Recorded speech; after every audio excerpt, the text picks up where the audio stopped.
Hello guys, today we will have brief talk about RDG2 smoke grenade. It's this one. This type of smoke grenade is prominent among all post-Soviet countries and is the one that is the most commonly used. It provides 60 seconds of thick smoke. There are a couple of versions. You can have black smoke, white smoke, it depends of what type you get.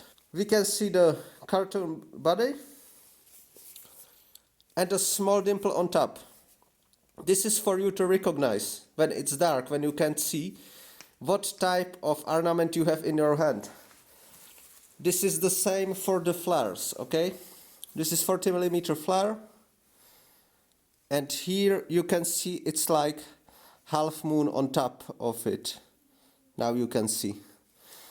So without actually looking at it, you can feel it with your thumb and you know of what type of ammo you have in your hand. The same comes for this 26.5mm flare for a flare gun. The same system. But we stay with the RDG2 smoke grenade. It looks like this. What is good about it that it's basically everywhere in post-Soviet countries. What is bad is the ignition system. So you need to pull both sides of the grenade off. What I do is that these are just very thin fabric, the pullers themselves, so I just wrap them around with tape to make it more solid, right? And you need to pull both off before igniting the flare. So I pull. You see you have bits falling out, and what stayed in your hand, it's the igniter.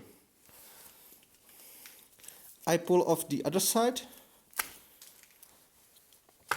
And here you can see this is the capsule that you should be able to ignite with simply swiping on top of it. So the igniter is on the other side, you pull it off. You get to the igniter, you pull, and you throw it away. What happening sometimes is that this thing explodes. Basically, shelf life of these is like 1 year, given by the documentation. But this one is probably 30 years old, okay? So sometimes weird shit happening, so immediately after the ignition you throw it away.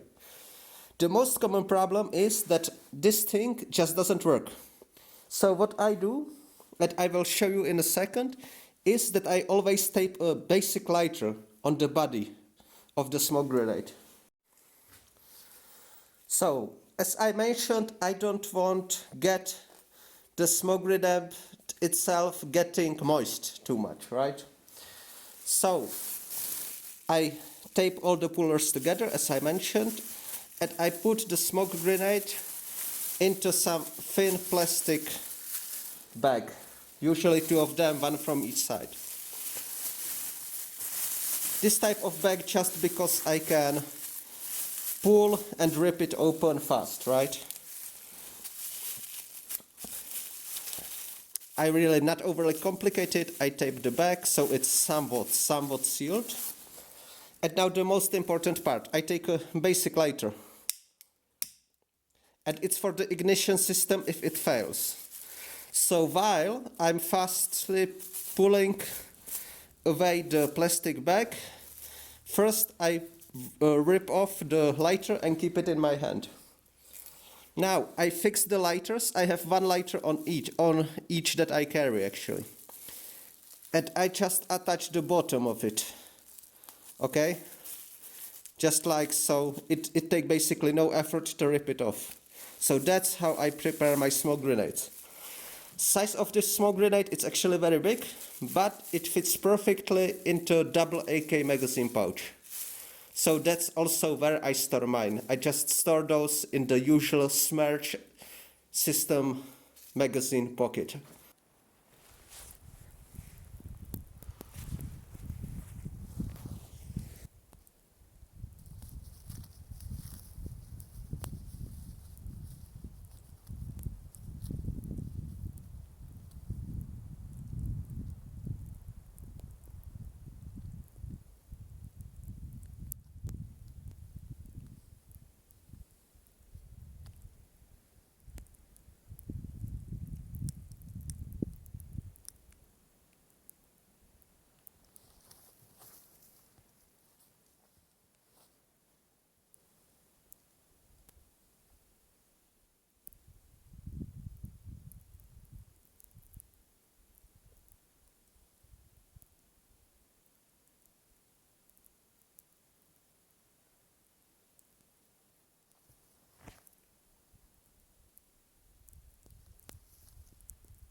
So guys, if you've seen with the RDG2 smoke grenade, the ignition system of course failed. So I need to use the lighter as I advised in the video.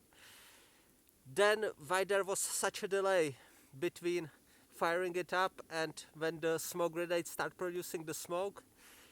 There is actually a small stream, so it fell underneath the snow into the stream. So usually you get much better smoke production, yeah? Much more smoke you get usually. But as I mentioned before, with the storage time of those, sometimes they don't ignite at all. Sometimes there is only few seconds of smoke and then it just burn out without any smoke production. So keep that in mind with RTG2, but in general I really would advise get used to the smoke grenades. Even if you and your guys start training with some simple commercial that don't produce a lot of smoke, just get used to how to use it tactically. Also in night, with the night vision and thermal vision more prominent nowadays, you can use smoke grenades at night with great effect, yeah? Because the smoke screen is so dense that it doesn't allow the thermal imaging devices to show your silhouettes when the smoke is dense enough, okay?